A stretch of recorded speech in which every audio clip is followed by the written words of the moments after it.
Álgebra y geometría analítica, resolución del primer parcial tomado el sábado 14 de mayo en el curso 3. Primer ejercicio del tema 1, indicar si las siguientes proposiciones son verdaderas o falsas.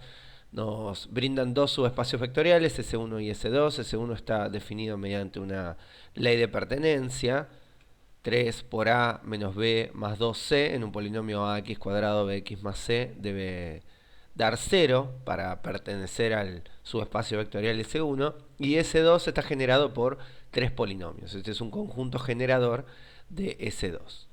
El ítem A propone que los subespacios S1 y S2 son el mismo subespacio. Entonces, para resolver este ejercicio vamos a ver si el conjunto generador de S2, los tres polinomios presentados acá, son también generadores de S1. Lo primero que vamos a hacer es estudiar la pertenencia. Para poder generar S1, los tres deben pertenecer a S1. Entonces, para el primer polinomio, x cuadrado más x menos 1, le aplicamos la condición de pertenencia, que 3 por a menos b más 2 por c, reemplazando a por 1, b por 1 y c por menos 1, tendría que ser 0 para que el polinomio pertenezca a S1. Como verifica, diremos que este polinomio efectivamente está en S1. Para el segundo polinomio hacemos en la misma condición de pertenencia, vamos a reemplazar ahora a por menos 1, b por menos 3 y c por 0. También verifica que la expresión da 0, así que el segundo polinomio también pertenece a S1. Y por último, para el tercer polinomio, que es x cuadrado, en la condición de pertenencia reemplazaremos a por 1, b por 0 y c por 0. Y ahí vemos que esta expresión no da 0. Por lo tanto, el tercer polinomio, generador de S2, no pertenece a S1. Quiere decir que hay al menos un polinomio, hay más, ¿no? Hay infinitos, pero hay al menos un polinomio en S2, que es x cuadrado, que no está en S1. Luego, no es cierto que sea en el mismo subespacio vectorial y la proposición es falsa. Para el segundo ítem, para el ítem B, nos proponen la base A formada por x cuadrado más x más 1 y nos dicen que es también una base de S2. Esta es la base canónica de los polinomios de orden 2. Quiere decir que para que lo que genera la base A y S2 sean el mismo subespacio vectorial, entonces S2 tendría que ser P sub 2, el subespacio vectorial de los polinomios de orden 2. Esto lo vamos a estudiar, o lo podemos al menos estudiar, buscando la dimensión de S2. Si S2 es de dimensión 3, entonces está obligado a ser el subespacio trivial de P sub 2, es decir, a ser igual a P sub 2. Porque como P sub 2 tiene dimensión 3, un subespacio que tenga también dimensión 3 es el mismo subespacio.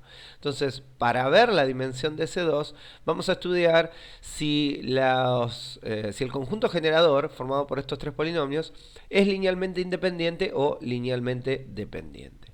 Para eso usamos la definición de independencia lineal, planteamos una combinación lineal de los tres polinomios igualados al polinomio nulo. En este caso sería ax cuadrado, 0x cuadrado más 0x más 0, lo abreviamos poniendo 0. Y queremos ver qué tipo de sistema nos queda representado mediante esta expresión algebraica. Si hacemos las distributivas y juntamos los términos cuadráticos por un lado, los términos lineales por otro y los términos independientes por otro, nos queda esta expresión donde para que de este lado de la igualdad nos dé el polinomio nulo, el coeficiente cuadrático, alfa sub 1 menos alfa sub 2 más alfa sub 3 tiene que ser 0. El coeficiente lineal, alfa sub 1 menos 3 alfa sub 2, también tiene que ser 0. Y el coeficiente independiente, menos alfa sub 1, también tiene que ser 0. De acá es fácil ver que como alfa sub 1 es 0, de la última ecuación, si eso lo reemplazamos en la segunda ecuación, alfa sub 2 también está obligado a ser 0. Y si esos dos datos los reemplazamos en la primera ecuación, alfa sub 3 también tiene que ser 0. Quiere decir que es un sistema compatible determinado cuya única solución es la solución trivial. También podemos ver esto si armamos la matriz de coeficientes. Vemos que esta es una matriz que tiene rango 3, por lo tanto vemos matricialmente nuevamente que el sistema es compatible determinado y por lo tanto el conjunto es linealmente dependiente. ¿Qué significa esto? Que S sub 2 tiene dimensión 3 en un espacio vectorial de dimensión 3, por lo tanto son el mismo subespacio vectorial y la proposición es verdadera. Para el primer ejercicio del tema 2 nos proponen también dos subespacios vectoriales S1 definido mediante una condición de pertenencia y S2 generado por tres polinomios. La primera proposición es que S1 y S2 representan el mismo subespacio vectorial. Entonces procedemos de manera similar y le aplicamos a S2 la condición de pertenencia de S1. Es decir, vamos a ver si el conjunto generador de S2 también genera a S1. Bien, al primer polinomio de los generadores de S2 le aplicamos la condición de pertenencia, verifica, así que por lo tanto el primer polinomio pertenece a S1. Para el segundo polinomio le aplicamos la condición de pertenencia, verifica la ecuación y por lo tanto también pertenece a S1. Y por último, para el tercer polinomio le aplicamos la condición de pertenencia, también verifica y por lo tanto también pertenece. Los tres polinomios que generan S2 también generan a S1. S1 es un subespacio vectorial que tiene dimensión 2. Eso lo podemos leer a partir del grado de libertad. Un polinomio genérico de P sub 2 que tiene tres variables libres, A, B y C. Si le aplicamos esta condición de pertenencia, vemos que no vamos a poder elegir A, B y C. No van a quedar libres A, B y C. Se puede expresar a C como una expresión resultante de A y de B.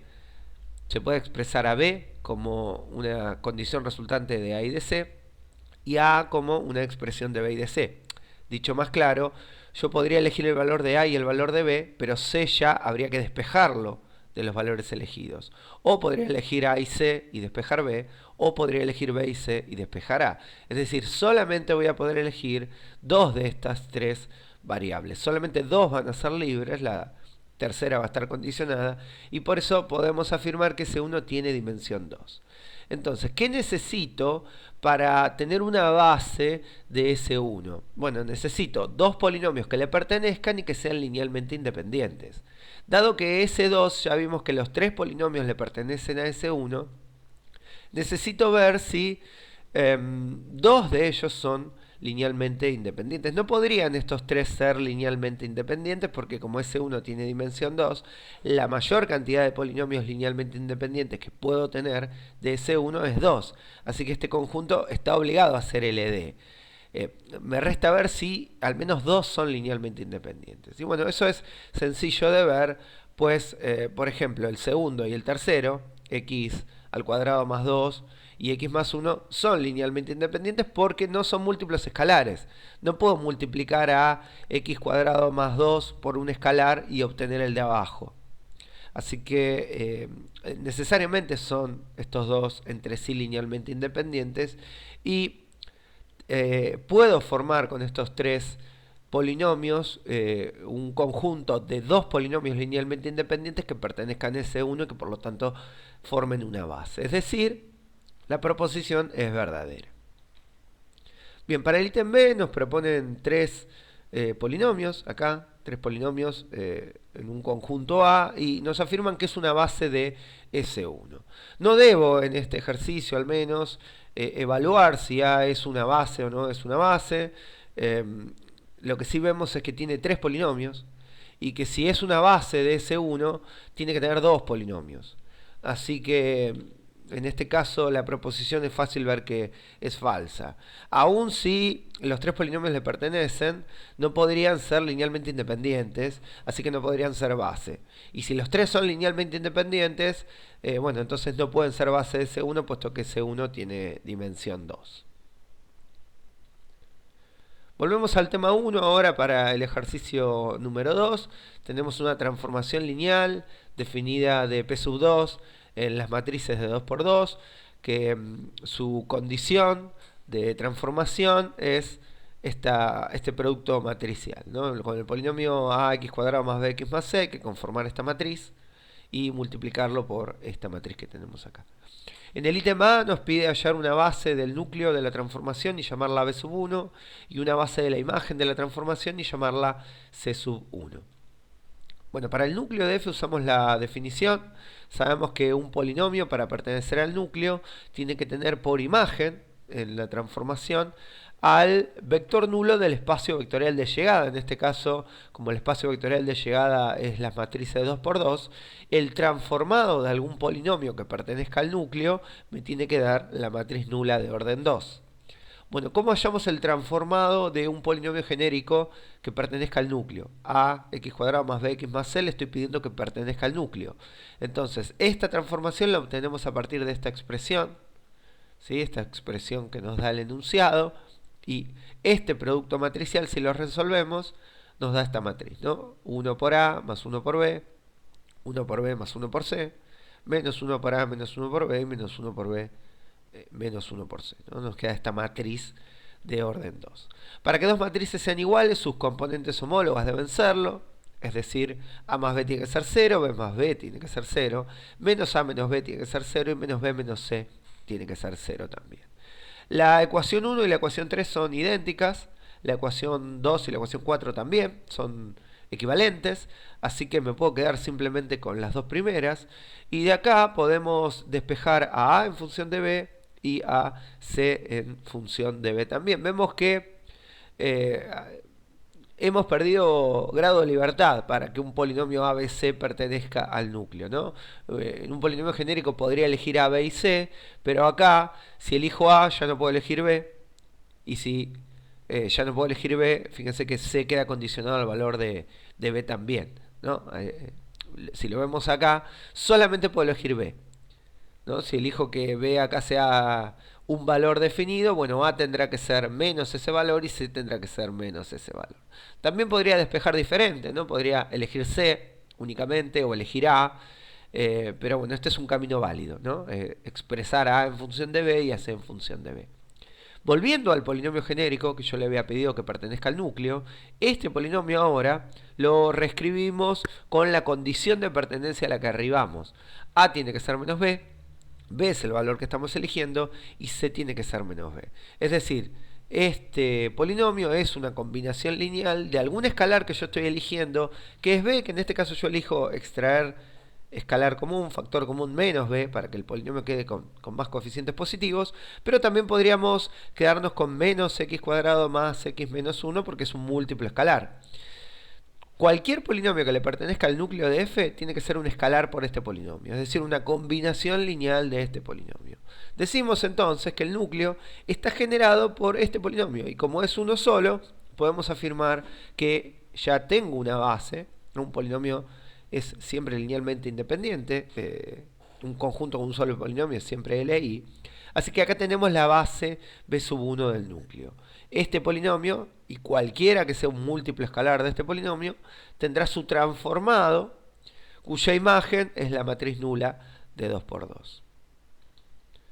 Para ahora obtener la base C1 pedida, para trabajar con la imagen, tomamos la expresión a la que arribamos resolviendo esta multiplicación y vemos que acá tenemos tres variables dando vuelta, que son A, B y C.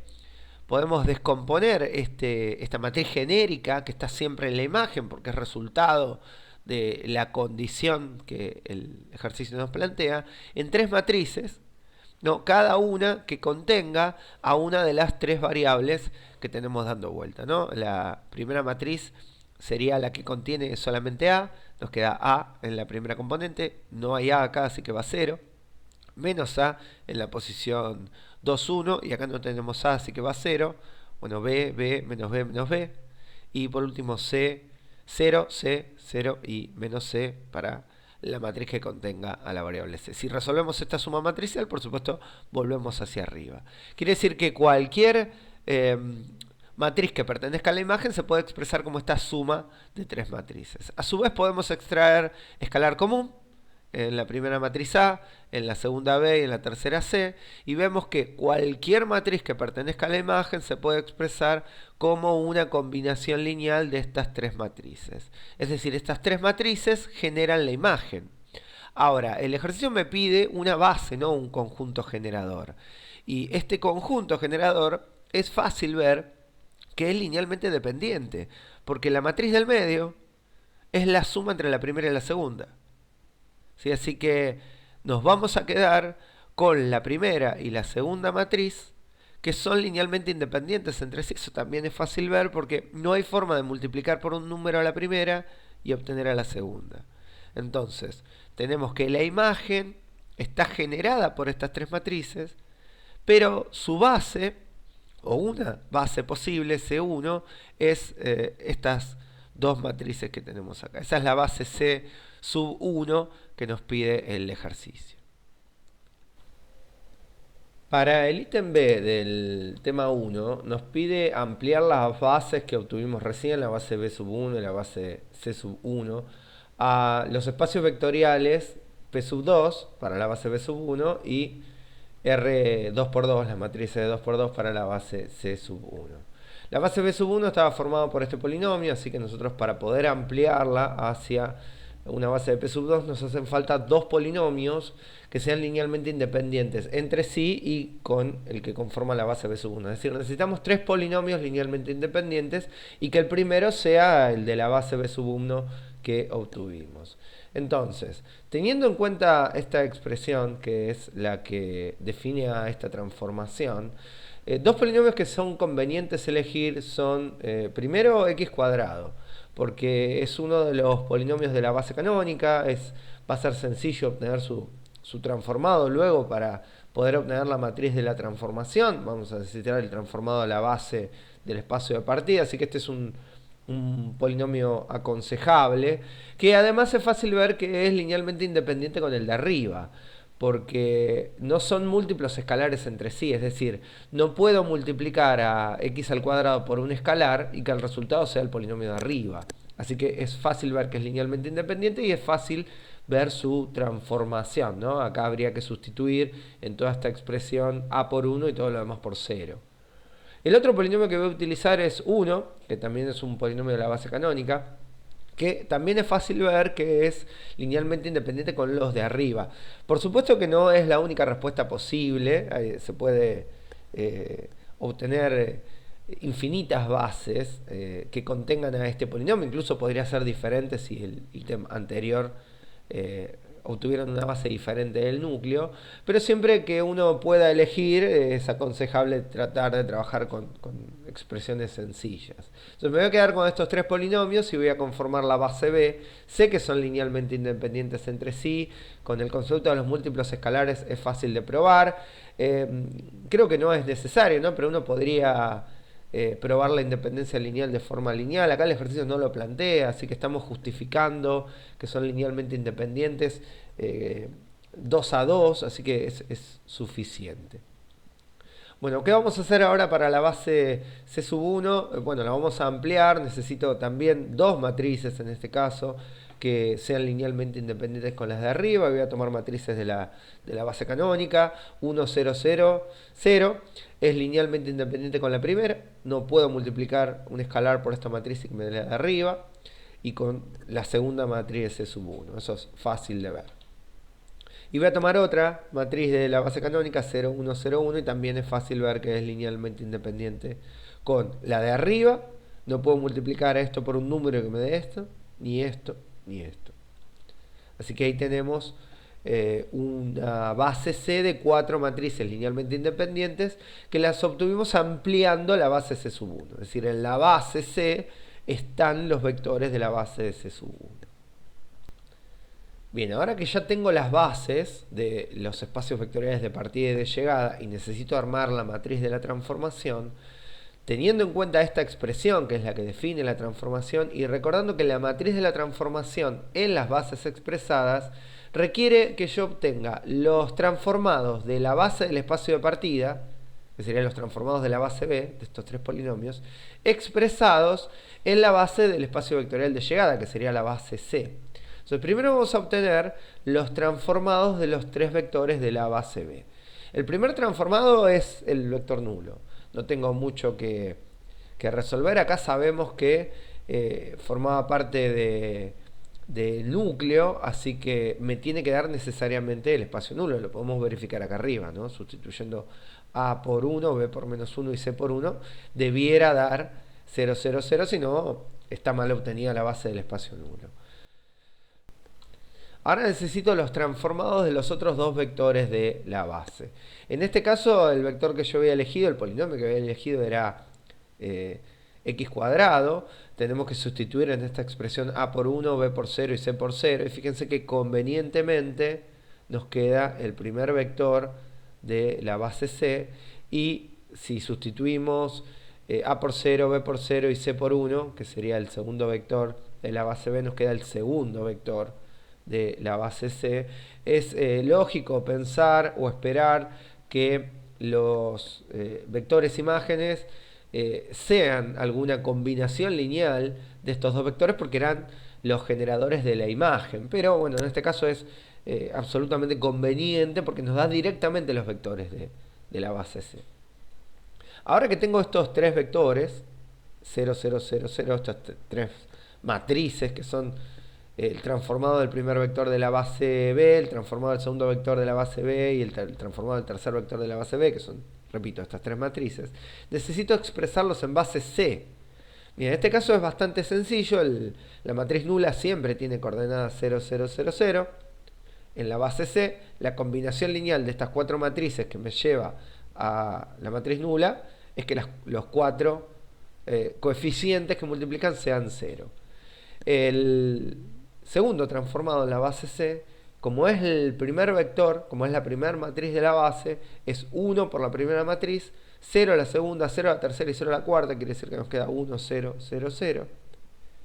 Y la tercera matriz, que coincide con el segundo vector de la base, bueno, 0 veces la primera matriz, una vez la segunda, 0 la tercera y 0 la cuarta. Si el transformado acá no me hubiese quedado un vector que está en la base, bueno, necesito pasarlo a la base C, pero en función de que me ha quedado bastante amigable, esto lo puedo hacer sin sacar demasiadas cuentas. Entonces, para armar la matriz ahora necesito expresar esta columna en esta posición, ahí, esta columna en esta posición y esta columna en esta posición. Y ahí tenemos la matriz de la transformación expresada desde la base B hasta la base C. Volviendo al tema 2 ahora, para resolver el ejercicio 2, tenemos la transformación definida de forma muy similar a lo anterior. Cambia acá la matriz, pero el proceso es casi el mismo. El ítem A es el mismo que antes. Tenemos que hallar una base B1 del núcleo y una base C1 de la imagen. Así que lo hago de forma un poco más abreviada. Tomamos un vector genérico de P sub 2, un polinomio genérico. Le pedimos que pertenezca al núcleo, así que eso es pedirle que su imagen sea la matriz nula. Resolvemos el producto matricial, armamos el sistema de ecuaciones, nos quedan nuevamente repetidas las ecuaciones. La ecuación 1 es equivalente a la 3, la 2 es equivalente a la 4, me quedo con la 2 y la 4, perdón, con la 3 y la 4 que tienen coeficientes positivos. Y de acá ponemos a en función de b, a c en función de b. Vemos que el espacio nulo, el polinomio genérico de las tres variables que tiene a, b y c, solamente puedo elegir una, que en este caso va a ser b. Voy a extraer factor común menos b igual que antes y nos va a quedar que una base posible del núcleo es el polinomio x cuadrado menos x más 1. Ahí tenemos la base b sub 1. Para la base c sub 1, para la imagen, tomamos la expresión del resultado de este producto matricial. Tenemos tres variables. Esto es una matriz genérica de la imagen, así que descomponemos esta matriz en una combinación lineal de tres matrices. Este es un conjunto generador de la imagen, pero es linealmente dependiente. Nuevamente es fácil ver que la matriz del medio es combinación lineal de la primera y la tercera, es la suma. Directamente sumamos la primera y la segunda. La primera y la tercera nos da la segunda matriz. Y que la primera y la tercera matriz son linealmente independientes entre sí. Así que ahí tenemos una base, la base que vamos a llamar C1, de la imagen. La imagen tiene dimensión 2, por supuesto. Para el ítem B, que me pide ampliar las bases que obtuvimos, trabajamos de forma similar. Tomo la base B sub 1, necesito dos polinomios linealmente independientes. Propongo x al cuadrado nuevamente, es linealmente independiente con el polinomio de arriba. Vuelvo a proponer 1, es linealmente independiente con el primer polinomio, el polinomio de b sub 1, y con x al cuadrado. Y formo la base b. Para C sub 1 necesito dos matrices linealmente independientes con las presentadas. Propongo la primera matriz de la base canónica, es linealmente independiente con ambas matrices de C sub 1. Y otra matriz de la base canónica que es linealmente independiente con las dos de C sub 1 y con la primera matriz de la base canónica. Ahí tengo conformadas la base B y la base C. Para hallar la matriz de la transformación, ahora teniendo en cuenta las bases obtenidas, necesito tener los transformados de los tres vectores de la base B expresados en la base C. Bien, el transformado del primer vector necesariamente me tiene que dar el vector nulo, igual vale la pena verificarlo. El transformado de los vectores x cuadrado y 1 nos da, en este caso, el primer vector de la base C1 y el segundo vector de la base C1 convenientemente. Podría darme combinación lineal de estos dos, pero en este caso son matrices amigables, es un ejercicio de cuentas bastante amigables. Una vez que tengo los tres transformados, necesito expresarlos en la base C. La matriz nula tiene coordenadas todas ceros. La matriz 1, 0, 1, menos 1, 0, 1, 0 es la primera matriz de la base C, así que tiene coordenadas 1, 0, 0, 0. Y la segunda matriz acá, o la tercera, es la segunda matriz de la base C, así que tiene coordenadas 0, 1, 0, 0. Bien, para conformar la matriz expreso los transformados como columnas y ahí tenemos la matriz que el ejercicio me requiere. Volviendo al tema 1, ahora para el ejercicio número 3, que plantea una transformación lineal desde P2, desde P sub 2 con la base B hasta P sub 3 con la base B', y nos da la matriz de la transformación asociada a las bases B y B'. Lo que me pide es hallar una base del núcleo de la transformación, una base de la imagen, y clasificarla. Para eso lo que voy a hacer es estudiar el rango de la matriz de la transformación. Recordemos que el espacio columna coincide con el espacio imagen de la transformación y por lo tanto si obtengo el rango de esta matriz voy a obtener el rango del espacio columna, que es igual por filas y por columna, y por lo tanto voy a obtener la dimensión de la imagen. Vamos a escalonar la matriz, voy a pivotear en S1 que está recuadrado ahí, opero convenientemente, ahora pivoteo en S1, recuadrado ahí. Voy a multiplicar ahora la fila 1 por menos 1 para hacer un último pivot. Y bueno, vemos de manera sencilla que es una matriz que tiene rango 3. Que la dimensión del espacio columna es 3, que la dimensión del espacio fila es 3. Lo que nos interesa a nosotros es que, por lo tanto, como esta matriz tiene rango 3, la dimensión de la imagen de esta transformación es 3. Si el rango de la matriz es 3, ya podemos afirmar que no es un epimorfismo. Para hacer un epimorfismo tendría que coincidir la imagen con el espacio vectorial de llegada. El espacio vectorial de llegada es P sub 3 que tiene dimensión 4. Como la dimensión de la imagen es 3, bueno, evidentemente no están coincidiendo, así que esto ya lo podemos afirmar, no es un epimorfismo. Bien, el teorema de las dimensiones afirma que la dimensión de la imagen más la dimensión del espacio nulo más la nulidad coincide con la dimensión del espacio de partida. Es decir, la dimensión de la imagen, que sabemos que es 3, más la dimensión del espacio nulo, la dimensión del espacio nulo que aún no lo calculamos, tiene que dar la dimensión de P sub 2, que es 3. Esto obliga a la dimensión del espacio nulo a ser 0. Y que por lo tanto el único vector que pertenece al espacio nulo, bueno, polinomio en este caso es el polinomio nulo, y que por lo tanto podemos afirmar que es un monomorfismo. Si la dimensión del espacio nulo es 0, la transformación es monomorfa, no es un monomorfismo. Así que con esto ya tenemos clasificada la transformación lineal. Bien, ya lo mencionamos hace un rato, sabemos que la dimensión del espacio columna es 3, por lo tanto las tres columnas presentadas son linealmente independientes y puedo tomar las tres columnas como una base de la imagen. La primera columna, esta es una matriz que va de B a B', así que lo tengo en base B'. Yo quiero el polinomio para conformar esta base, así que pasamos la columna de la base B' hasta la base canónica. Esto es 1 por el primer vector de la base B', menos 1 por el segundo vector de la base B', más 2 por el tercer vector de la base B', más 0 por el cuarto vector de la base B'. También podríamos usar la matriz de cambio de coordenadas, pero en este caso es es sencillo trabajar de esta forma. Operamos convenientemente y ahí tenemos un polinomio que pertenece a la imagen y que va a formar parte de la base de la misma. Bueno, hacemos lo mismo con la segunda columna. Operamos convenientemente, obtenemos el segundo polinomio y la tercera columna hacemos lo mismo y obtenemos el polinomio. Estos tres polinomios son linealmente independientes porque provienen de columnas linealmente independientes. No obstante, se podría verificar si uno lo quisiese. Estos tres polinomios pertenecen a la imagen, son linealmente independientes, la dimensión de la imagen es 3, por lo tanto, forman una base de la imagen.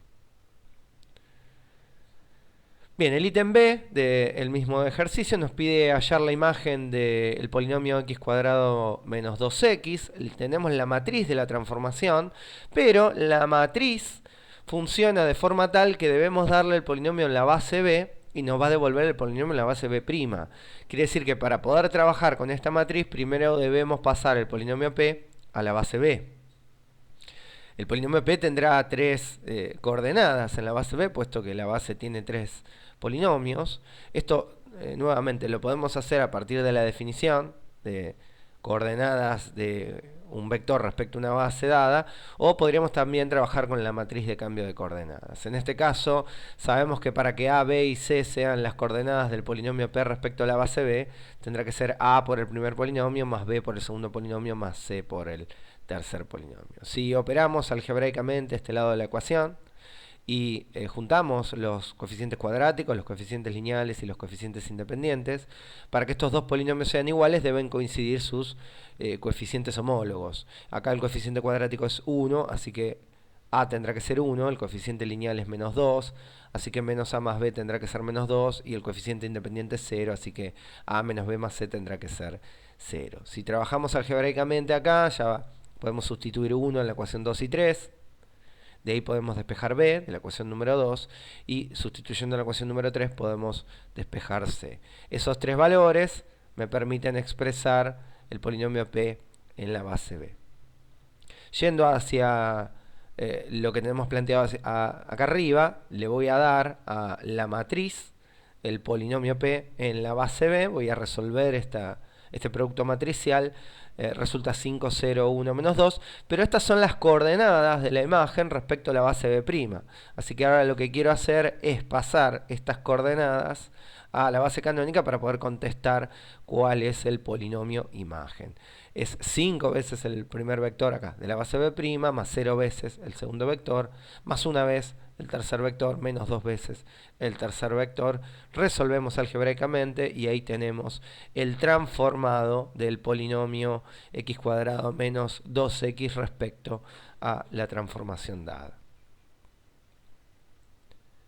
Yendo ahora hacia el tema 2 para resolver el mismo ejercicio, el ejercicio número 3, tenemos nuevamente la transformación definida de la base b a la base b', tenemos la base b, tenemos la base b'. Bien, nos piden lo mismo, hallar una base del núcleo y una base de la imagen. Acá la matriz es la misma, así que la escalonamos o repetimos el procedimiento.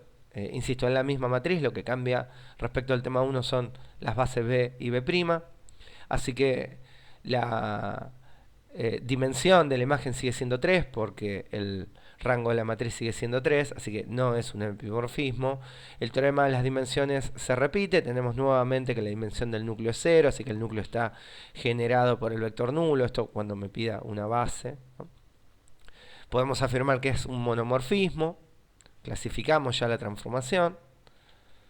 Bien, vamos a la base de la imagen, nuevamente las tres columnas son linealmente independientes, las pasamos a la base canónica respecto de la columna y la base b', trabajando algebraicamente, y ahí tenemos una base del espacio vectorial imagen de esta transformación. Repito, ¿no? Las tres columnas son linealmente independientes porque el rango de esta matriz es 3, así que lo que hacemos es, sabiendo que estos son coordenadas respecto a la base b', operamos con la base b' y las coordenadas de cada columna para obtener los vectores, los polinomios en este caso.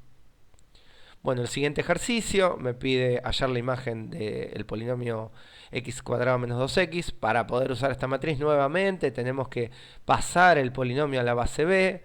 Hacemos la misma ecuación que hace un rato. Igualamos el polinomio a por el primer vector de la base b, más b por el segundo vector, más c por el tercer vector. De acá trabajamos algebraicamente con este lado de la ecuación. Ahora vamos a igualar. Coeficiente a coeficiente, el coeficiente cuadrático con el cuadrático, el lineal con el lineal y el independiente con el independiente. De ahí vamos a despejar. Tenemos cuánto vale c, cuánto vale b y cuánto vale a. Podemos expresar el polinomio p en la base b. Trabajamos ahora con la matriz multiplica a las coordenadas del polinomio en la base b y me devuelve las coordenadas de su transformado en la base b'. Voy de la base b' hacia la base canónica multiplicando los polinomios de la base b' por sus correspondientes componentes, sus correspondientes coordenadas. 9 por el primer polinomio, menos 2 por el segundo, menos 1 por el tercero, menos 2 por el cuarto polinomio. Resolvemos algebraicamente y tenemos el transformado pedido en el ejercicio. Volvemos al tema 1 para el cuarto ejercicio, ahora el último del parcial. Tenemos una transformación definida de R3 en R4 y sabemos que hay un vector de R3 que pertenece al núcleo de la transformación y un vector de R4 que pertenece a la imagen de la transformación. Estos son los datos que tenemos. Tenemos dos proposiciones que indicar si son verdaderas o son falsas. Vamos a analizar la transformación. Si va de R3 a R4, nosotros sabemos que R3 es de dimensión 3 y que R4 es de dimensión 4. Y sabemos que el núcleo es un subespacio vectorial del espacio de partida. Quiere decir que el núcleo podría tener dimensión 0, dimensión 1, dimensión 2 o dimensión 3. Podría ser únicamente el vector nulo o podría tener en su base un vector, dos vectores o tres vectores, ¿no? Que todo R3 tenga por imagen, por ejemplo, el vector nulo. La imagen sabemos que es un espacio vectorial, un subespacio vectorial del espacio de llegada, así que la imagen de esta transformación podría tener dimensión 0, dimensión 1, dimensión 2, dimensión 3 o dimensión 4. Pero la información del enunciado me dice que al menos hay un vector en el espacio nulo. Así que por esta información sabemos que dimensión 0 ya la transformación en su núcleo no tiene. ¿No? El núcleo de la transformación, por tener al menos un vector, no tiene dimensión 0. Por el mismo motivo, la imagen de esta transformación no tiene dimensión 0. Tiene al menos un vector. Muy bien, ahora, recordando el teorema de las dimensiones. El espacio vectorial de partida, que tiene dimensión 3, tiene que coincidir, ese 3, con la suma de la dimensión del núcleo más la dimensión de la imagen. Como el espacio vectorial de partida tiene dimensión 3, no podría el conjunto imagen, el espacio vectorial de imagen, tener dimensión 4, porque no verificaría esta suma. La dimensión no puede ser negativa de un subespacio vectorial. Así que es imposible que la imagen tenga dimensión 4. Y ahora, como esta suma debe dar 3, y como mínimo el espacio nulo tiene dimensión 1, eso me permite decir que la imagen no puede tener dimensión 3. Porque si este fuese dimensión 1, 1 más 3 no podría darme 3, así que anula esta posibilidad. Como la imagen ahora tiene dimensión 1, eso también me permite anular que el espacio nulo tenga dimensión 3, porque 1 más 3 no podría darme 3. Ahora, de estas opciones que me quedan, yo ya no tengo información para hacer más afirmaciones. Podría el espacio nulo tener dimensión 1, y eso obligaría a la dimensión a tener dimensión 2, o podría el espacio nulo tener dimensión 2. Acá no me está diciendo que 0, 1, 0, 0 sea base del espacio nulo, me está diciendo que pertenece. Entonces ya no puedo afirmar nada más. Me quedan como condiciones que el espacio nulo tenga dimensión 1 o 2, y como condiciones sé que la imagen podrá tener dimensión 1 o dimensión 2. Ahora vamos a analizar qué me dicen los verdaderos o falsos o las proposiciones que debo contestar. Dice, se verifica que el núcleo de la transformación es mayor o es igual a 0. Bueno, las dos opciones que tengo son que sea 1, que hace que esto sea verdadero, ¿no? Si el núcleo de la transformación tiene dimensión 1, 1 es mayor o igual a 0. O 2. En este caso 2 también es mayor o igual a 0. Así que en este caso esta proposición es verdadera. Se verifica, dice el ítem B, que la imagen de la transformación es a lo sumo 2. Quiere decir que es 2 como máximo o menor a 2. Bueno, las dos opciones que yo tengo hacen que esta proposición también sea verdadera. Si es 2, bueno, es cierto que es a lo sumo 2. Y si es 1, también es cierto que es a lo sumo 2. Así que el ítem B también, en este caso, es verdadero. Bien, ahora para terminar, el último ejercicio del tema número 2, tenemos nuevamente una transformación, nuevamente tenemos un vector en el espacio nulo, nuevamente tenemos un vector en el espacio vectorial de la imagen, la transformación es también de R3 en R4, así que por el mismo análisis llegamos exactamente a las mismas conclusiones que recién. Tenemos un vector en el espacio nulo, eso hace que no pueda ser dimensión 0, un vector en el espacio imagen no puede ser dimensión 0, por el teorema de las dimensiones anulamos las mismas posibilidades. Llegamos a un esquema similar, lo que cambian son las proposiciones acá. Bien, se verifica que la dimensión del nulo es a lo sumo 2, es decir, que es 2 o menor a 2. Bien, es verdadero. Los dos casos posibles son que sea dimensión 2, así que es a lo sumo 2, o dimensión 1 es a lo sumo 2, así que es verdadero el ítem A. Y el ítem B me dice que la dimensión de la imagen está entre 0 y 3, que puede ser 3, que a lo sumo es 3. Bueno, los dos casos posibles hacen que esto sea verdadero. Si la dimensión es 1, 1 está entre 0 y 3, así que es verdadero para el primer caso posible. Y el otro caso posible, si yo pongo 2, acá 2 también es un valor entre 0 y 3, así que también es verdadero. Y ahí queda resuelto el parcial, ambos temas, el tema 1 y el tema 2.